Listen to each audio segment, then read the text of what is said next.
Good morning, baseball fans, and welcome back to Dan's Vintage Baseball PC. Do not be fooled by the fancy name.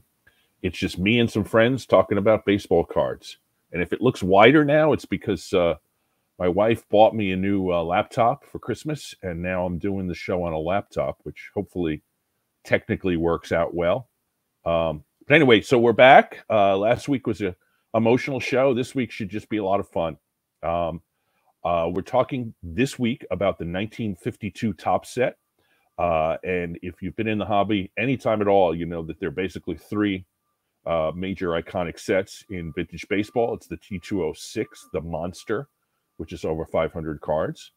The 1933 Gowdy set, which has 4 Babe Ruths and 2 Lou Gehrig's, which makes it a very difficult set to collect. And, of course, the 1952 top set, which has card number 311, Mickey Mantle, and a whole bunch of other toughies, including all the high numbers, which are extremely difficult to acquire. Have my notes here. 52 Topps is the vision of Cy Berger, the owner of Topps, and a designer named Woody Gelman. It's 407 cards in 6 series. And my guest, Sean, one of the good guys of Card Twitter, is building the set, and we're going to bring Sean on right away so that we can talk about what he's been doing to build the set and how he's going about it. Good morning, Sean. How are you? Morning, Dan. I'm great, thanks. So, we interact a lot on Twitter. I bought a card from you, I think, yesterday or the day before. So. Yep. And you're one of the major guys in our fun little vintage card chat. So great to have you on. And it's great to be here. Thanks for all of your support. I know you're also a dedicated viewer of the show. So great to have you. I haven't missed an episode. I might miss this one, but that's so, all right. Why don't you tell our viewers a little bit about your sports history, your collecting history? Sure. And then we'll get into 52. Yeah, I think like almost every collector out there, I started as a little kid. I remember going to the convenience store with my dad, and we'd pick up a pack or two of usually hockey cards, but occasionally baseball. I grew up in Canada, so hockey was my passion and my love. I collected all the way through high school, all the way through university. Didn't have a ton of a budget at that time. It was mostly hockey. By the time I graduated, I kind of sat down and said, okay, I've got a little more income at my disposal. I want to make sure that when I'm buying these cards, that long-term, they're not going to be losing money on me. So I really sat down and thought, okay, what do I want to collect? What do I think is a good long-term set or collection to build? I don't look at it as an investment, but at the same time, I don't want to be losing money. So I kind of decided baseball is where to go. It's got the biggest following. It's got the deepest pool of options in terms of what you can collect, what you can do. And I grew up a fan of the Blue Jays and watched them win the World Series. So I really have a connection to the sport from an early age as well. So that led me into baseball, and I've been doing it ever since. Well, I started collecting in 1970, so I love the Expos. The Expos are like the great Canadian team to me, and I'm going to do a show pretty soon on the Expos. Oh, I can't wait. Yeah, and so Canadian baseball to me is kind of cool also. And you are, I believe, my first guest who is outside of the United States. So welcome aboard, neighbor to the north. Won't surprise you, the driving snowstorm outside today. So what got you into 52 in particular? Well, I kind of started with the kitchen sink approach. I bought everything. I went after T206. I looked at Gowdy's. I looked at Bowman's. I built a couple of sets. And among them was was 1952. And there were a couple of things that just grabbed me. So first of all, they're beautiful. They're big, they're bright, they're colorful. They got amazing designs. You can set your difficulty level when you're collecting the set. So a lot of people will do the first 310 cards and skip the high numbers. If you buy them in low grade, that's a really attainable set outside of maybe the Willie Mays. They're easy to move. So if ever I decide to sell, or if I pass away with a set in my possession, I know that my wife can unload them and get the money back out of them without much difficulty. Uh, we've got a mutual friend who buys some stuff that sometimes goes off the radar a little bit, and we tend to kid because he'll list it for sale, and if he doesn't find a buyer right away, he'll drop the price 4, 5, 6 times before they move. So He's I been a don't guest want on to this see show. yeah, so I don't want to see that my wife in that situation if she's tasked with selling my cards someday. So you can set your difficulty. If you want to buy the top of the top, the master set's 520 something cards, and you're looking at a multi-million-dollar set. Obviously, I'm not doing that, but my goal is a nice, solid, mid-grade, complete set with good centering as much as I can find it. So the other part, stating the obvious, you kind of touched on it, but this is a really important set for the hobby. Yeah, It's the blueprint for what a modern baseball card looks like. It's exactly. got, team logo, team name, player name, position. There's a full bio on the back. There's stats. It's nice and big. Nothing before it was made ever looked like it, and everything made since looks exactly like it. So it's really significant, and that's part of the draw to me. It's also the inspiration. It's said it's the inspiration for Bowman, who was, they were competitors at that point, Topps Yeah. and Bowman.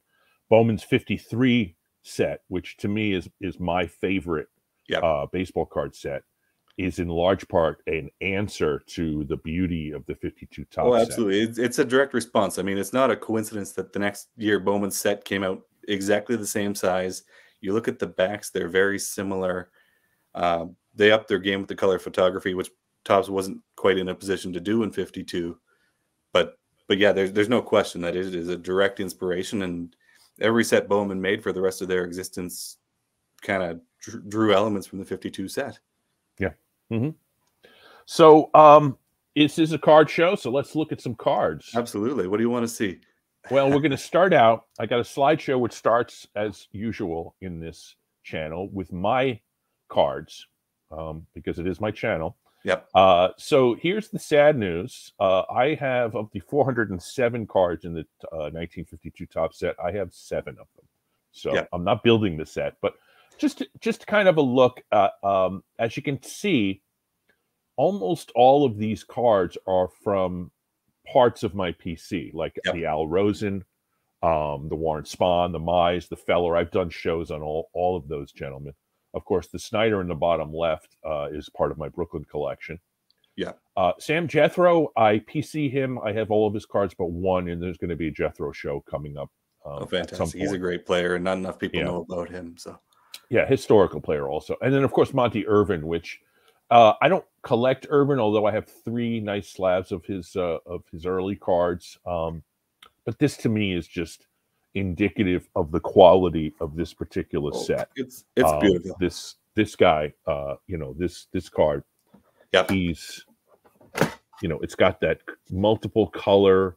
He's got, of course, he's got a beautiful, smile going. Yeah. And of course, at the time, Monty Irvin had just come off winning the World Series, because the Giants won the World Series in 1951. So I got an opportunity to get this card in a bundle, and I got it cheap because I bought it in a large group of cards. So this is going to stay in the PC for a long time. Oh, absolutely. The other one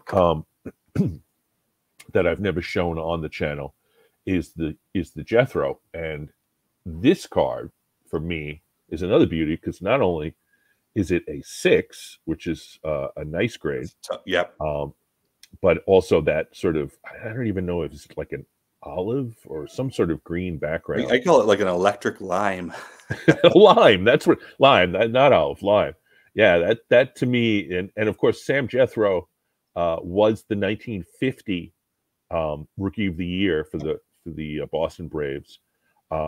He came from the Negro Leagues, where he had been there's a history behind him coming into the major leagues. He was the first African-American player to play for the Boston Braves and in the city of Boston. So historical player, but also absolutely wonderful Oh, baseball absolutely. card. And So he walked into the majors and led the league in steals 2 consecutive exactly. seasons. So Yep. not Yep. just a kind of a token player. He was really good. Oh yeah. Yeah. So then, Mize, of course, this is one of my favorite cards of all time. Absolutely. It's the Johnny Mize carrying what looks like 4 bats, but I think if you look really closely, it's 3, Yep. plus a little bit of like a piece of wood that is sticking out. Yep. So the reason I brought up that photo is because even though the photo was taken, I think actually I have it here. It says when the photo was taken. I think on here.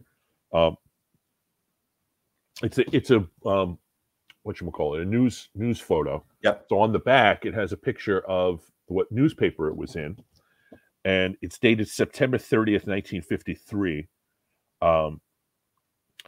One of the most dangerous clutch hitters in the history of baseball, Big John, Johnny Mize, is loaded up with lumber for the series opener. The series being the 1953 World Series between the Yankees and the Dodgers. The Yankee veteran at 40, that means 40 years of age, is the oldest player listed in the series eligible. 1953 was, of course, Johnny Mize's last season. Yeah. So my theory on this, and it's not the same picture. In fact, he's got how many bats there? 6 bats in the picture. By 1950, the end of the 53 season, his 52 tops had been out for a while, probably more than a year at that point.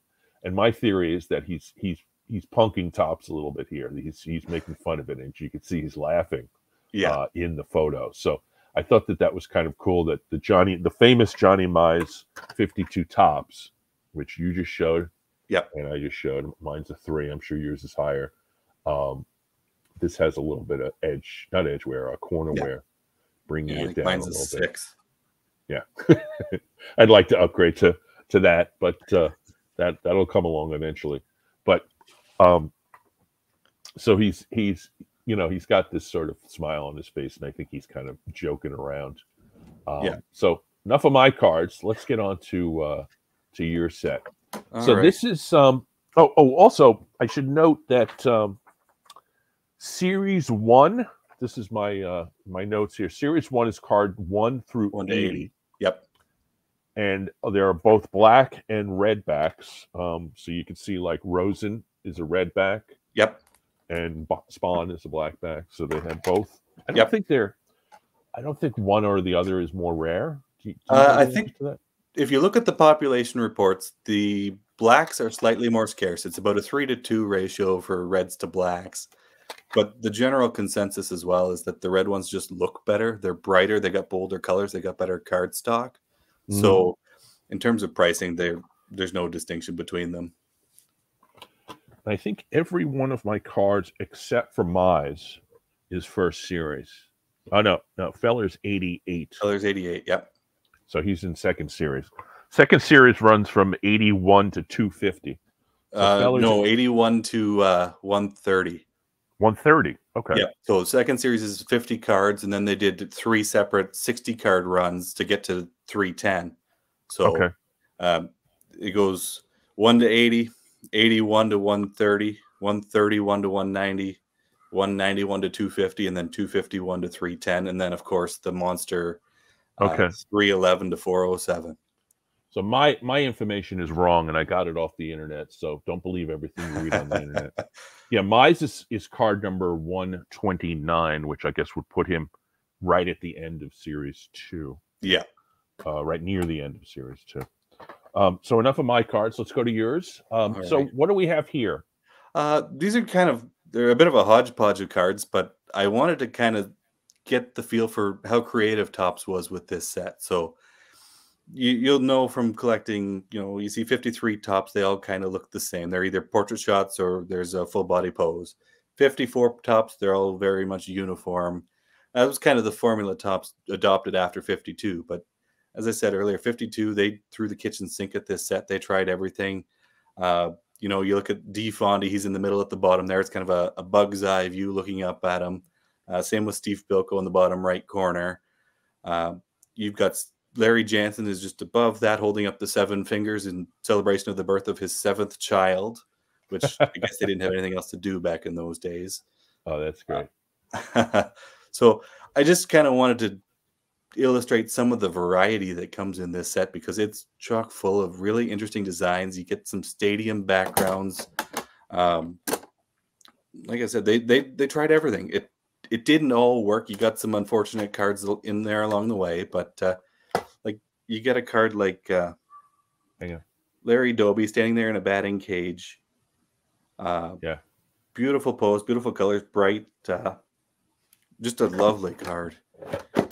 And yeah, Topps just really, they went all in on this set because they knew Bowman was the established player.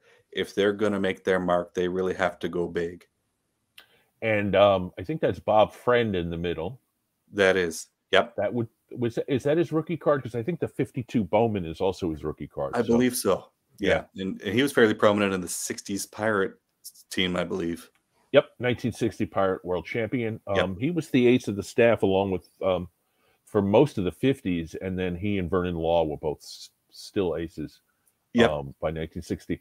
And these are mostly first series, or are they mixed? These are scattered. So some of the ones at the bottom there, D. Fondy is one of the high numbers. Can't quite make Merson. Jack Merson is another high number. If you the second one from the left on the top row is James Runnels. That's the second card in the set. So it's just kind of a random selection of them. Okay. Is that Eddie Wakis right there? That is, yes. The golden background in the second row, second from the left. Yeah, we'll get to him. Yeah. So here we go. I see the Berra in the upper left, which is a card that is on my short list. And it's still one I'm on the hunt for. This one is the only autograph card I've got in the set. Just a beautiful signature on that one. Well, we know you sort of had one. I had two, sort of. It arrived in two pieces, so. Yes. I'm sorry. I apologize for United States Postal Service as an American to you. Although actually it could have been the Canadian Postal Service that broke it. Equally possible. Yeah. Whatever happened, I'm pretty sure it was dropped out of a plane at 30,000 feet because I've never seen a card that split clean in half. Yeah, it's funny because my 52 Spawn came from Ryan Nolan, who we know from the chat. Great guy, great card. Absolutely. Comes in and it's shattered at the bottom, and so Ryan is like, just send it back to SGC. Is the card okay? The card was okay. That was a good part. Yeah. So I sent it back to SGC. Ryan covered the cost, and they reholdered it, and it looks great. But yours was not. No, and you've graciously taken that off my hands. So a beautiful sign. Johnny Mize is on its way to you in two parts. I do not. I have a Mize PC, and it's pretty extensive. I have most of his flagship cards. I don't have a lot of the 30s and earlier. But I don't have an autograph, and he signed a lot. He did. Johnny Mize was very. He was at everything. Signer. So for me to get a 52 signed Johnny Mize for a very, very reasonable price, thank you. And the autograph is in impeccable condition. It wasn't affected, thankfully. Yes. Yeah. He signed a lot, but he also has a great signature. So it's. Anything with Mize's signature on it is a good looking piece. Yeah. So we've got I got Slaughter, we got Feller, we got Minnie, we got Campy. We'll talk about him. We got Early Win, of course. Doby you just showed. Yeah. And of course Gil Hodges. That card is on my short list. Absolutely. So and Mize, and who is in the middle? Is that Shane Dienst? That is Shane Dienst. Yep. And wait, are these all Hall of Famers? Because the lemon below him. They're all Hall of Famers. Yep. It's Dick Williams and Billy Herman are at the bottom as well. So okay, so let's start at the top. Berra is first series, I believe. No, Berra he's 291, so that'll be yeah. So is that series 191? My mistake. 191. Okay. That'd be fourth series. Okay. And then he's got and then you've got Hodges over there, and that Hodges card is tough. I know I've tried to price it out. You'll notice, the reviewers will notice that I try very hard to get centered cards. Yes. And those horizontal cards, any degree of off centering is really pronounced. So it's very tough to get those with the centering that I'm trying to find. But I'm really happy to have that Hodges. Yeah, I'm just looking. My Mize is actually pretty centered. I think the PSA 3 is because the corners are a little roughed up, a little rounded.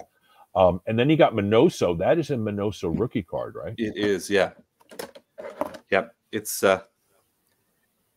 maybe not the best card in the set in terms of aesthetics. The top's kind of the yellow background on the dark skin. It just doesn't quite work very well, in my opinion. But I mean, it's still other than the high numbers, it's the best rookie in the set. So right, I really looked special at the card and really special player. Other rookies include Billy Martin, Gil McDougall, Hoyt Wilhelm, and of course we'll get to number 407, Eddie Matthews. Yeah. And then there's let's see. Oh yeah, Campanella. Yeah. So Campy is a high number, right? He's a high number series. Did you bring that one with you? I did. Beautiful. Yep. So aesthetically, I'm not sure what your feeling is about this one. I don't know. The yellow really doesn't do it for me. No, it's the way they produced the cards, they used what's called flexichrome. So they took a black and white photo, they kind of painted a color on, and a lot of them are really good. I think they could have done better with the Campy personally. It's an important card. It's a special card, and he's a great player, but he just kind of looks a little alien to me almost. Yeah, and if you're a Campanella collector, you think, oh, he's only got about 10 flagship cards, but then you realize that one's probably worth as much as the other 9. Yeah. So also, well, his rookie card is also very expensive, which true. I believe is the 49 Bowman. Yeah. And then we got Dick Williams down in the bottom right, who was not much as a player, not a bad player, but not much as a player. Very prominent as a manager. Of course, in the Hall of Fame. Yep. Shout out to Mark Hoyle. He is a 67 Red Sox collector. And of course, Dick Williams was the manager of the 67 Red Sox. Known more to me as the manager of the crazy Oakland A's of 72 and 73. Yeah. Who won 2 World Series and then got fired. So he's a hard number also, I believe, right? Yes, he is. Okay. Did you bring him or no? I don't have him with me today, no. Okay. So then we go to the far right. Upper far right is one of those red cards, which I think is a cardinal. Or am I wrong about that? I don't have that one with me. I think that's Roy Sievers. Okay. Right. Power hitting outfielder or first baseman. Yeah. Then we got Allie Reynolds, of course, the great Allie Reynolds. That's might be the best looking card in my collection to this point. It's just a beautiful kind of a saffron yellow, perfectly centered. It's a 6. I don't know why it's only a 6. It's I don't see anything wrong with it, but just beautiful card, and one of those guys, I know you have an appreciation for him too. One of those guys who is largely forgotten, but has a very legitimate case for a Hall of Fame induction because he was the unquestioned ace of those late 40s, early 50s Yankees teams that just won everything. Yeah, not forgotten by me. I haven't quite collected Reynolds in get his full run of cards, but I've got a lot of his cards in slabs, and I probably just should go out and say, let's do it, and then do a show on Reynolds because he's a fantastic pitcher. I did a deep dive into the 52 World Series on Alex Bowman 53's channel several months ago, and Reynolds is just his performance in the 1952 World Series is it's amazing. He's the reason they won that series. There's a very good argument that is in fact the case. So the bottom right is, of course, the greatest card ever made by mankind. Yeah, Did you bring that with you? I don't have that with me. That was a mistake on my part. He's it's a bit of an inside joke in our chat. It's Clyde King. If anybody wants to look it up, 1952 Topps Clyde King.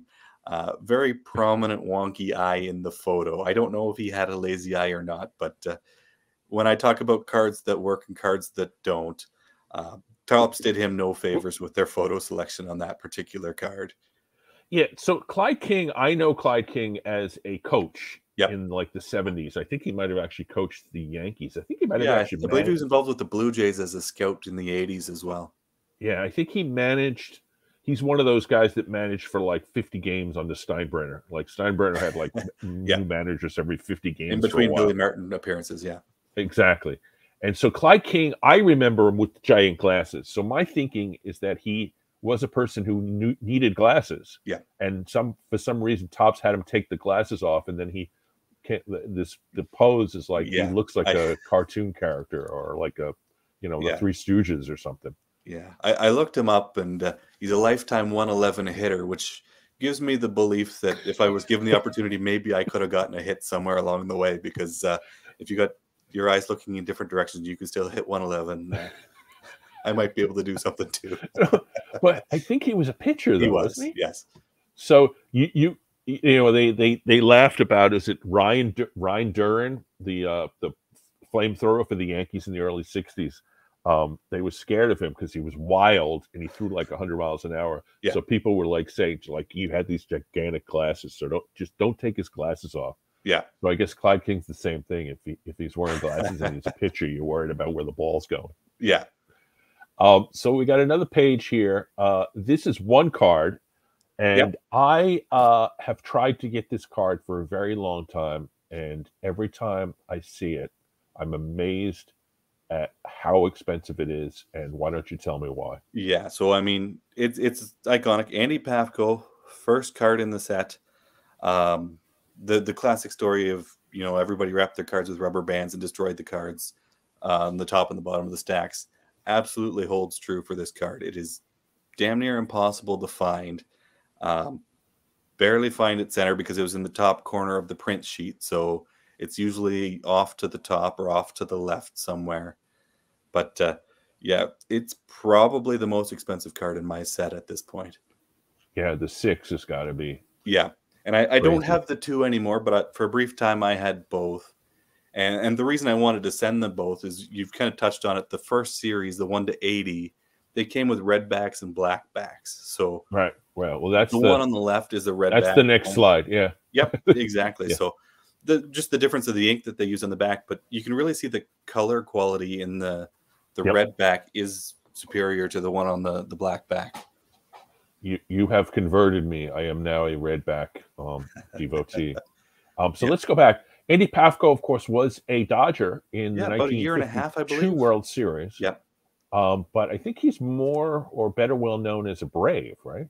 Yeah, I think he came from the Cubs and then went to the Braves. Yeah, it's very little time with the Dodgers, but he was enough of a hitter, and he was right at his peak when they were making the set, so he got the honor of being the #1 guy. And in the 52 World Series, Andy Pafko got hurt and was taken out, and they suffered because of it. So this is sort of an ironic card for Dodger fans, because Brooklyn Dodger fans. The other bit for Dodger fans, if you look at the photos of Bobby Thompson's shot heard around the world, the fielder standing up at the bottom base of the wall looking up at the ball was Andy Pafko. Andy Pafko, yep. So there's the backs, as we talked about. So here are 3 fantastic cards. Allie Reynolds, of course, who we spoke about. George Crow, who was, there we go. Yeah. One of the high numbers. Yeah. This is a fantastic card. It is. Is this Crow's rookie card? Yes, it is. Yeah. Yeah, he was, again, one of those guys like Sam Jethro, who's kind of forgotten to a lot of history, but a really important player, one of the most respected black players in the game at that time. Everybody looked to him. He was also a hell of a basketball player. He was inducted into, I think it was the Indiana State Basketball Hall of Fame. So multi-talented athlete, and just a very impressive resume. And certainly take the time to read his bio on Saber, because he's a guy people need to know more about. And this is a 4, which looks undergraded, to be honest with you. It's really nice. It probably is. One of the things I target when I'm buying these cards is the new PSA slabs because they're just incredibly harsh on their grading. And again, 5 years ago, this is probably a 5.5. But they've just tightened up their standards to the point where, you get these undergraded cards in a 4 slab, and it's a good thing too because I don't want to be paying 5.5 prices to get this. Good point. Yeah. So Dick wrote, 1960 most valuable player, 1960 MVP, World Series champion with the Pirates of that season as well. And again, another multi-sport talent. He played in the NBA before I believe it was before his baseball career. So he was a basketball star at Duke. I know he's in the Duke Basketball Hall of Fame, and I believe in the Duke Baseball Hall of Fame. He also won a World Series with the 1964 Cardinals. And Dick wrote as MVP in 1960 is card number 1 in the 1961 set. Is that right? Okay. But in this set, this is his rookie card. And because of the StreamYard logo, I can't see what number it is. It is number 369, so another high number. Yep. It's a rookie card for a prominent player. Yeah. That's got it. And look at the centering. You did another nice job getting the another tough one to find, but that's my goal when I find them is I'm all over them because they're not easy to find them centered. And where do you buy most of your cards? The bulk of them are on eBay. Okay. That's still got the most supply, and that's where I've had the most success. I mean, have you ever been to the Toronto Expo, the big show? I've been there. I went there last year. It's 95% hockey, and the rest is modern and trading card games. So I think there was one table with vintage baseball, and he didn't have any 52s with him. Well, that's a bummer. Yeah. All right, they're not easy to find. So this is our last slide. Yep. Joe Nuxhall, who of course will forever have the record as the youngest player ever to play Major League Baseball. Made his debut during the war. 15 years old. 15 years old. He's a great story too. And you mentioned the Saber bios, which I link to all the time because the Saber bios are really, really well done. But the Joe Nuxhall Saber bio is also really, really interesting because he came into the major leagues at the age of 15, and I believe it was like 1944, 45. 44, like height of the war. And he bombed out because he's 15 years old. He's a 15-year-old throwing to Stan Musial. You're not going to have a lot of success. And then he kind of hit rock bottom and then worked his way back up and came back into the major leagues. And had a very successful career, mostly all with the Reds, I believe. Yeah, he's the rare success story because there were no shortage of teenagers that played in the majors in the late stages of the war just because they needed warm bodies. Yeah. But a lot of those guys, they had their cup of tea and then they dropped off the face of the earth and were never heard from again. He made his debut at 15 and then he reemerged 8 years later at 23 and became a major league regular. Yeah. And of course went on to become a beloved announcer. Yes. For the Cincinnati Reds. I believe he's in the Cincinnati Reds Hall of Fame. I believe so. As a result. Yeah.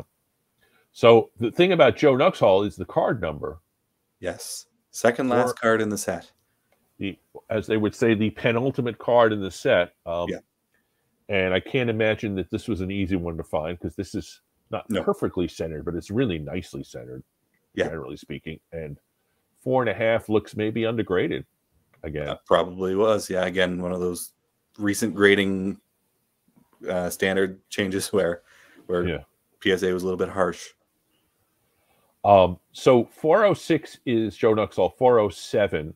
Yes, 407 is the most valuable rookie card Topps has ever made.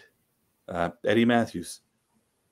People don't know that. People think, well, it's Hank Aaron, or they wrongly assume it's Mickey Mantle, which everybody knows that is not his rookie card in the Topps set.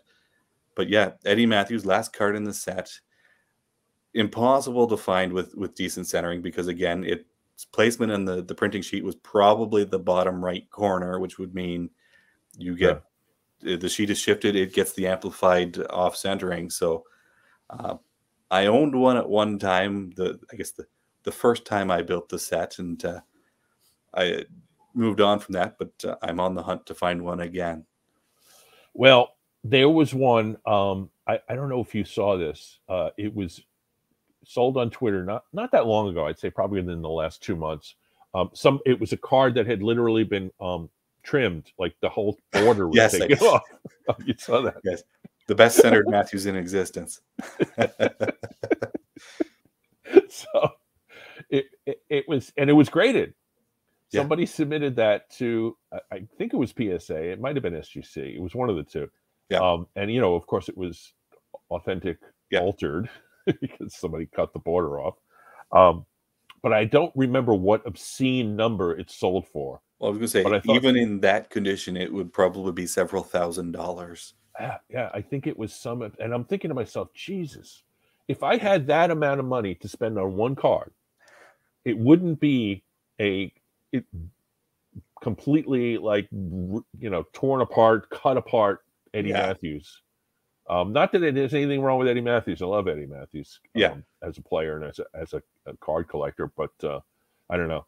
I would have taken my several $1,000s and probably gone into the 33 Gaudi set and picked up a beat up Ruth or absolutely low grade but not beat up Gehrig. And then we have the famous Eddie Waitkus on the right. The Natural inspired the movie. You get this wrong. Robert Redford, I believe. Yeah, it's Robert Redford. It's The Natural. Eddie Waitkus, our mutual friend Gordon, who, as you know, has been a guest on the show. Did a fantastic bio on Eddie Waitkus, and I'll link to that in the. I'll just note he also did a fantastic bio of Joe Nuxhall as well. That just happens to be a coincidence on this slide, but that's right. That's right. Yeah, I did watch the Nuxhall, but the Waitkus one is great because it's sort of become like a legend. The whole like he was shot by a fan thing, and but Gordon really sort of boiled it down to the actual facts, the names and what it was, and I had always thought that it was sort of like a stalking, like an old girlfriend stalking thing, but that's not even true. No, she was just a random woman who, for some reason, latched onto him, didn't have any existing relationship with him, and tracked him down and shot him for reasons that, mental health, I guess. So the card, like you said at the beginning, the cards have stats and bios and all their pedigree information, which is the first time anybody ever did this length of information. And it starts off the best bio ever. Shot by a crazed girl in June 1949. Everybody focuses on the front of the cards, and rightly so, but the bios on these guys are phenomenal too. I mean, most of these guys were veterans of the Second World War, and a lot of them saw very heavy action. And it wasn't the 52 tops, but Gene Bearden appears in the set. His 1950 Bowman mentions his ship being torpedoed. And that's just kind of a casual throwaway line on his bio. And you look at the bios today, and then I'm just looking at the first sentences of all first sentences of all these bios are all pretty good. Monty Irvin, it says Monty was the first player in 30 years to steal home in a World Series game, which is a cool bit of trivia. But it's not shot by a crazed girl. Anyway, so 407 cards. How many do we have in the collection? I believe I'm up to 128, 129, somewhere around there. So just over a quarter of the way through, and I still need the 4 big money shot cards, but I have a long timeline on this build, so I'm not in any rush. So you've got Mantle, Robinson, Mays, and Matthews. Okay, so they're all prominent Hall of Famers, and now Mantle is 311. Which he's in the high series, but he's also a double print. Right? So it's interesting. When Topps printed these sheets, they were 100 cards to a sheet. So the first series was 80 cards. There were 80 single prints and 20 double prints. The next series was 50 cards. All of them were double prints. And then when they got to the 60 card series, they were 40 double prints and 20 single prints. And then you get to the final 97 cards, they double printed 3 cards and everything else was a single print. So the 3 they double printed were Mickey Mantle, Bobby Thompson, and Jackie Robinson, who were the biggest 3 New York stars of the day. Right. And so, yeah, Mantle is a double print. He does appear twice in that sheet, but by no means is he a common or easy to find card. Well, I mean, yeah, I think it's harder to find Eddie Matthews than it is to find Mickey Mantle. Absolutely. Also, Mantle, there are 2 variations on that card. Yes. I saw. They literally cut and pasted the card. So if you can track down pictures of, there's a type 1 and a type 2. If you look at the marquee, which just the little stars here, right, around his name, on the type 1 it's very clean. On the type 2 it's very jagged. You can see the scissor lines almost that where they just cut out his name from a type 1, pasted it onto the board for the type 2, and used it to print the second type. So I think there's also something with the end of the signature on the type 2 that's different. Yeah, there's a couple of different markers to look for. The easiest one is on the back. There's going the wrong way here. The number here, the baseball stitches, they go in 2 different directions. So the type 1, I believe, they go to the left, and the type 2, they go to the right. Right. So when you complete your set, you're gonna have both mantles? No, I'll be lucky and happy if I can get one. Well, I don't have one, but right up there, I don't know if you can see it. I can, yes. My that kids, background is unmistakable. My kids bought me a little poster of the 52 mantle. So I do have a 52 mantle. Of course, it's not an authentic card. It's a poster. Yeah. But it's special because it was a present from my children. But I don't know, someday I have, I don't know, you can't really see the mantles at this point, but I have a whole run of mantles. I'm missing 51 Bowman, 52 Bowman, 52 tops, and 53 tops. And I have every other mantle card. Yeah, I mean, you can debate it, but he's the most iconic card in the entire hobby alongside Honus Wagner. Where you put them 1 and 2 is up to debate, but I don't think there's any argument that he's not right there at the top. Yeah, it's a card I've accepted I'll never own, but you will, because you're going to complete the set, and I'm going to stay with you on that. We have a good mutual friend who quote is not building the set because he's going to stop at 406 because just 311 isn't happening. Wait, so he says, but I believe in him too. Who's the mutual? That would be your first guest, Kurt. Oh, Kurt, of course, yes. My first guest, and as you know, one of my favorite people in the hobby. One of the absolute best people around. Yep, absolutely. So, Sean, really appreciate you coming on and going through this set. I encourage you to continue, and as you know, I will be supporting you the whole way. Well, thank you. And appreciate all of your support in all other aspects of the hobby, and of course, thank you for the cut in half mice. Yeah, thank you for having me. This has been a real thrill. I've been a big fan of your show, and I'm honored and flattered that you think my collection is worth showing here. So thank you. Well, I hope to have you on again. Maybe we'll do an update when you're more than half done. Absolutely. Happy How's to that sound? Yep. Okay. All right, my friend. Next week, I don't know what I'm having next week, folks, but it'll be something good. Hopefully as good as this one. But we will see you soon. All right.